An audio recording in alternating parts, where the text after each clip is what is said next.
राम राम दोस्तों। श्री सत्यनारायण कथा तृतीय अध्याय। सूत जी बोले, हे श्रेष्ठ मुनियों, अब आगे की कथा कहता हूँ। पहले समय में उल्कामुख नामक एक बुद्धिमान राजा था। वह सत्यवक्ता और जितेंद्रिय था। प्रतिदिन देव स्थानों पर जाता और निर्धनों को धन देकर उनके कष्ट दूर करता था। उसकी पत्नी कमल के समान मुख वाली तथा सती साध्वी थी। भद्रशिला नदी के तट पर उन दोनों ने श्री सत्यनारायण भगवान का व्रत किया। उसी समय साधु नाम का एक वैश्य आया। उसके पास व्यापार करने के लिए बहुत सा धन भी था।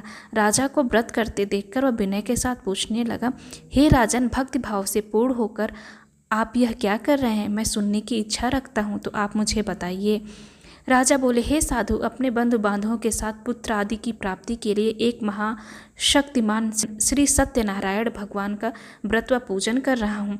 राजा के वचन सुन साधु आदर से बोला, हे राजन, मुझे इस व्रत का सारा विधान कहिए। आपके कथानुसार मैं भी इस व्रत को करूँगा। मेरी भी संतान नहीं है और इस व्रत को करने से निश्चित रूप से मुझे संतान की प्राप्ति होगी। राजा से व्रत का सारा विधान सुन व्यापार से निवृत्त हो वह अपने घर गया। साधु वैश्य ने अपनी पत्नी को संतान देने वाले इस व्रत का वर्णन कह सुनाया और कहा कि जब मेरी संतान होगी तब मैं इस व्रत को करूँगा। साधु ने इस तरह के वचन अपनी पत्नी लीलावती से कहे। एक दिन लीलावती पति के साथ आनंदित हो सांसारिक धर्म में प्रवृत्त होकर सत्यनारायण भगवान की कृपा से गर्भवती हो गई। 10वें महीने में उसके गर्भ से एक सुंदर कन्या ने जन्म लिया। दिनों दिन वह ऐसे बढ़ने लगी जैसे शुक्ल पक्ष का चंद्रमा बढ़ता है।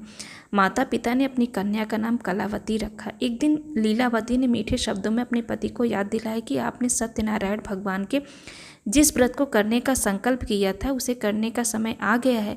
आप इस व्रत को करिए। साधु बोला कि हे प्रिय, इस व्रत को मैं उसके विवाह पर करूँगा। इस प्रकार अपनी पत्नी को आश्वासन देकर वह नगर को चला गया। कलावती पिता के घर में रह दिनों दिन बड़ी होने लगी।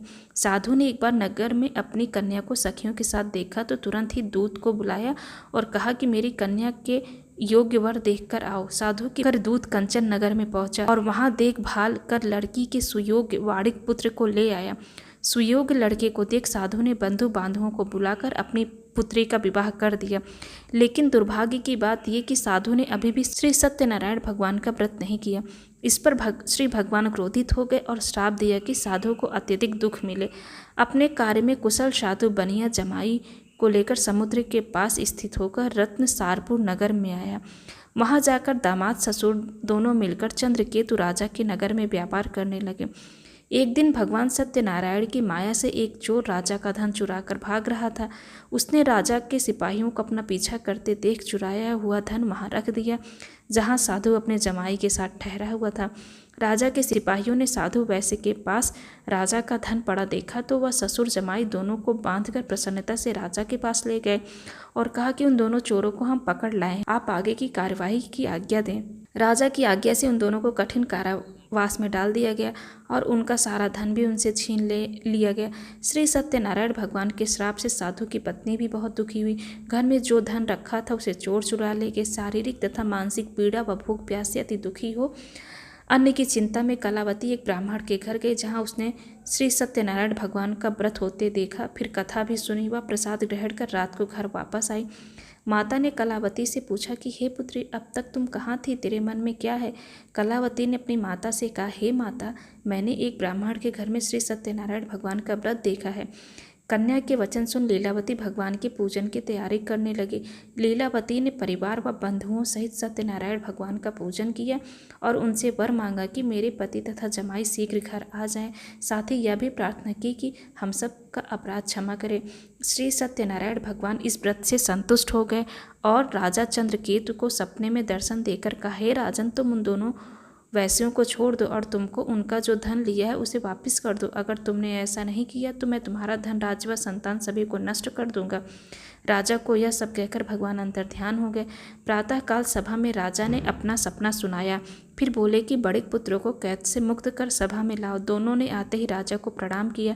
राजा मीठी वाणी में बोला, हे महानुभाव, भाग्यवश ऐसा कठिन दुख तुम्हें प्राप्त हुआ है, लेकिन अब तुम्हें कोई भय नहीं है। ऐसा कहा राजा ने उन दोनों को नए वस्त्र आभूषण भी पहनाए और जितना धन उनका लिया था उससे दुगुना धन वापस कर दिया। दोनों वैसे अपने घर को चल दिए। इति श्री सत्यनारायण व्रत कथा का तृतीय अध्याय संपूर्ण। श्रीमन नारायण नारायण नारायण, भजमन नारायण नारायण नारायण। श्री सत्यनारायण भगवान की जय। श्री सत्यनारायण कथा का चतुर्थ अध्याय। सूत जी बोले, वैष्णव ने मंगलाचार कर अपनी यात्रा आरंभ की और अपने नगर की ओर चल दिए। उनके थोड़ी दूर जाने पर एक दंडी वेशधारी श्री सत्यनारायण ने उनसे पूछा, हे साधु, तेरी नाव में क्या है? अभिवाड़ी हंसता हुआ बोला, हे दंडी, आप क्यों पूछते हो? क्या धन लेने की इच्छा है? मेरी नाव में तो बेल व पत्ते भरे हुए हैं। वैश्य के कठोर वचन सुन भगवान बोले, तुम्हारा वचन सत्य हो। दंडी ऐसे वचन कह वहाँ से दूर चले गए। कुछ दूर जाकर समुद्र के किनारे बैठ गए। दंडी के जाने के बाद साधु वैश्य ने नित्य क्रिया के पश्चात नाव को ऊंची उठते देखकर अचंभा माना और नाव में बेल पत्ते आदि देख वह मूर्छित हो जमीन पर गिर पड़ा। मूर्छा खुलने पर वह अत्यंत शोक में डूब गया। तब उसका दामाद बोला कि आप शोक न मनाइए, यह दंडी का शाप है, इसीलिए हमें उनकी शरण में जाना चाहिए, तभी हमारी मनोकामना पूरी होगी। दामाद की बात सुनकर वह दंडी के पास पहुंचा और अत्यंत भक्ति भाव से नमस्कार करके बोला, मैंने आपसे जो असत्य वचन कहे थे उनके लिए मुझे क्षमा दे। ऐसा कहकर महान शोकातुर हो रोने लगा। तब दंडी भगवान बोले, हे वणिक पुत्र, मेरी आज्ञा से बार बार तुम्हें दुख प्राप्त हुआ है, तू मेरी पूजा से विमुख हुआ। साधु बोला, हे भगवान, आपकी माया से ब्रह्मा आदि देवता भी आपके रूप को नहीं जानते, तब मैं अज्ञानी कैसे जान सकता हूँ? आप प्रसन्न होइए, अब मैं सामर्थ्य के अनुसार आपकी पूजा करूँगा, मेरी रक्षा करिए और पहले के समान नौका में धन भर दे। साधु वैसे भक्तिपूर्वक वचन सुनकर भगवान प्रसन्न हो गए और उसकी इच्छा अनुसार वरदान देकर अंतर्ध्यान हो गए। ससुर जमाई जब नाव पर आए तो नाव धन से भरी हुई थी। फिर वही अपने अन्य साथियों के साथ सत्यनारायण भगवान का पूजन कर अपने नगर को चल दिए। जब नगर के नज़दीक पहुँचे तो दूत को घर पर खबर करने के लिए भेज दिया। दूत साधु की पत्नी को प्रणाम कर कहता है कि मालिक अपने दामाद सहित नगर के निकट आ गए हैं। दूत की बात सुन साधु की पत्नी लीलावती ने बड़े हर्ष के साथ सत्यनारायण भगवान का पूजन कर अपनी पुत्री कलावती से कहा कि मैं अपने पति के दर्शन को जाती हूँ, तो कार्य पूर्ण कर शीघ्र आ। माता के वैसे वचन सुन कलावती जल्दी में प्रसाद छोड़ अपने पति के पास चली गई। प्रसाद की अवज्ञा के कारण श्री सत्यनारायण भगवान रुष्ट हो गए और नाव सहित उसके पति को पानी में डुबो दिए। कलावती अपने पति को वहां न पाकर रोती हुई जमीन पर गिर गई। नौका को डूबा हुआ देख वह कन्या को रोता देख साधु दुखी होकर बोला कि हे प्रभु, मुझसे तथा मेरे परिवार से जो भूली उसे क्षमा करिए। साधु के दीन वचन सुनकर श्री सत्यनारायण भगवान प्रसन्न हो गए और आकाशवाणी हुई, हे साधु, तेरी कन्या मेरे प्रसाद को छोड़कर आई है, इसीलिए उसका पति अदृश्य हो गया। यदि वह घर जाकर प्रसाद खाकर लौटती है तो इसका पति अवश्य मिलेगा। ऐसी आकाशवाणी सुन कलावती घर पहुंचकर प्रसाद ग्रहण करती है और फिर आकर अपने पति के दर्शन करती है। उसके बाद साधु अपने बंधु बांधवों सहित श्री सत्यनारायण भगवान का विधि विधान से पूजन करता है तथा इस लोक में सुख भोगवा अंत में स्वर्ग को जाता है। इति श्री सत्यनारायण व्रत कथा का चतुर्थ अध्याय संपूर्ण। श्रीमन नारायण नारायण नारायण, भजमन नारायण नारायण नारायण। श्री सत्यनारायण भगवान की जय। श्री सत्यनारायण कथा का पंचम अध्याय। सूत जी बोले, हे ऋषियों, मैं और भी एक कथा सुनाता हूँ, उसे भी ध्यानपूर्वक सुनो। प्रजा पालन में लीन तुंगध्वज नाम का एक राजा था। उसने भी भगवान का प्रसाद त्याग कर बहुत ही दुख सहन किया। एक बार वन में जाकर वह वन्य पशुओं को मारकर वह बड़ के पेड़ के नीचे आया। वहाँ उसने ग्वालों को भक्ति भाव से अपने बंधुओं सहित सत्यनारायण भगवान का पूजन करते देखा। अभिमानवश राजा ने उन्हें देखकर भी पूजा स्थान में नहीं गया और ना ही उसने भगवान को नमस्कार किया। ग्वालों ने राजा को प्रसाद दिया, लेकिन उसने वह प्रसाद नहीं खाया और प्रसाद को वहीं छोड़ वह अपने नगर को चला गया। जब वह नगर पहुंचा तो वहाँ सब कुछ तहस नहस हुआ पाया, तो वह शीघ्र ही समझ गया कि यह सब भगवान ने ही किया है। वह दोबारा ग्वालों के पास पहुंचा और विधि पूर्वक पूजा करके प्रसाद खाया तो श्री सत्यनारायण भगवान की कृपा से सब कुछ पहले जैसा हो गया। दीर्घ काल तक सुख भोगने के बाद मरणोपरांत उसे स्वर्गलोक की प्राप्ति हुई। जो मनुष्य परम दुर्लभ इस व्रत को करेगा तो भगवान सत्यनारायण की अनुकंपा से उसे धन धान्य की प्राप्ति होगी। निर्धन धनी हो जाता है और भयमुक्त हो जीवन जीता है। संतानहीन मनुष्य को संतान सुख मिलता है और सारे मनोरथ पूर्ण होने पर मानव अंतकाल में वैकुंठ धाम को जाता है। सूत जी बोले, जिन्होंने पहले इस व्रत को किया है उनके दूसरे जन्म की कथा कहता हूँ। वृद्ध सतानंद ब्राह्मण ने सुदामा का जन्म लेकर मोक्ष की प्राप्ति की। लकड़हारे ने अगले जन्म में निषाद बनकर मोक्ष प्राप्त किया। उल्कामुख नाम का राजा दशरथ होकर बैकुंठ को गए। साधु नाम के वैश्य ने मोर ध्वज बनकर अपने पुत्र को आरे से चीरकर मोक्ष पाया। महाराज तुंगध्वज ने स्वयं भू होकर भगवान से भक्ति युक्त हो कर्म कर मोक्ष पाया। इति श्री नारायण व्रत कथा का 5वां अध्याय संपूर्ण।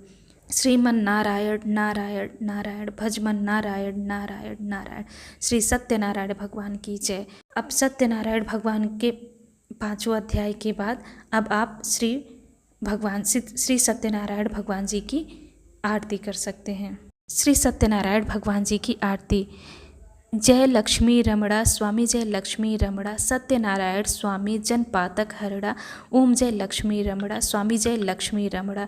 रत्न जड़ित सिंहासन अद्भुत छवि राजे, नारद करत निराजन घंटा ध्वनि भाजे। ओम जय लक्ष्मी रमणा स्वामी, जय लक्ष्मी रमणा। प्रकट भय कलि कारण द्विज को दर्श दियो, बूढ़ा ब्राह्मण बनकर कंचन महल कियो। ओम जय लक्ष्मी रमणा स्वामी, जय लक्ष्मी रमणा। दुर्बल भील कठारो जिन पर कृपा करी, चंद्रचूड़ एक राजा तिनकी विपत्ति हरी। ओम जय लक्ष्मी रमणा स्वामी, जय लक्ष्मी रमणा। वैसे मनोरथ पायो श्रद्धा तज दीन्ही, सो फल भोगियो प्रभु जी फिर स्तुति कीन्ही। ओम जय लक्ष्मी रमणा स्वामी, जय लक्ष्मी रमणा।